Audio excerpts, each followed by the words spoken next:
சப்பாத்தி பூரிக்கு எல்லாம் ஒரு எக் குருமா எப்படி பண்ணது பார்ப்போம். 2 முட்டை இது எடுத்து வச்சுக்கோங்க. இது நல்லா பீட் பண்ணிக்கணும். அப்புறம் ஒரு வெங்காயம் பொடியாக கட் பண்ணிக்கோங்க. கொஞ்சமாக மஞ்சள், தேவையான உப்பு, ஒரு teaspoon Kashmiri red chilli powder, கருவேப்பிலை, கொத்தமல்லி, ஒரு பச்சை மிளகா பொடியாக கட் பண்ணிக்கோங்க. ஒரு 1.5 தக்காளி அதையும் பொடியாக கட் பண்ணிக்கோங்க. ஒரு அரை தக்காளி, பட்டை, லவங்கம், ஏலக்காய் 3த்தையும் கொஞ்சம் கல்பாசி சேர்த்து இந்த மாதிரி பேஸ்ட் பண்ணி வச்சுக்கோங்க.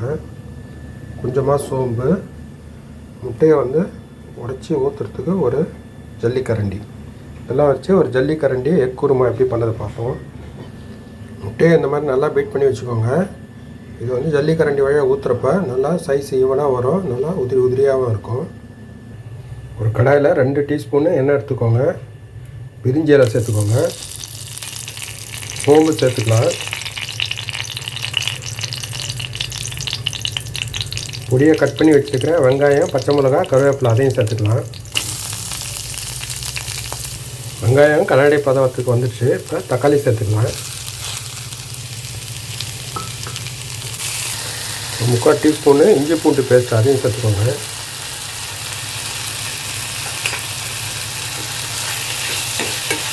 அரைச்சி வச்சுருக்க அரை தக்காளியும் இந்த ட்ரை ஸ்பைசஸ் பேஸ்ட்டையும் சேர்த்துக்கலாம்.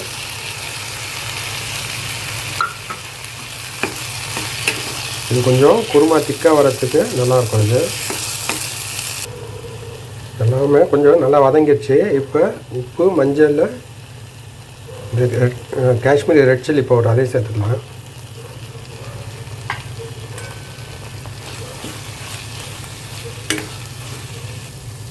எண்ணெய் கொஞ்சம் பிரிஞ்சு வந்திருக்கு. இப்போ இது ஒரு 1.5 டம்ளர் தண்ணி ஊற்றி இதை நல்லா ஒரு 3 நிமிஷம் வேக வச்சிடலாம்.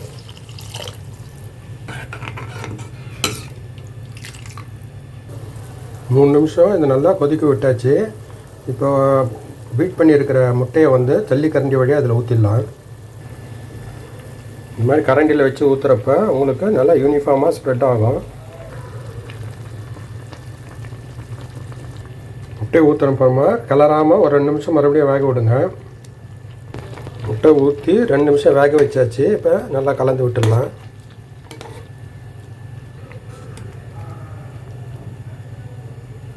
கொஞ்சமாக கட் பண்ணி வச்சுருக்கிற கொத்தமல்லி தூவி கார்னிஷ் பண்ணிடுங்க.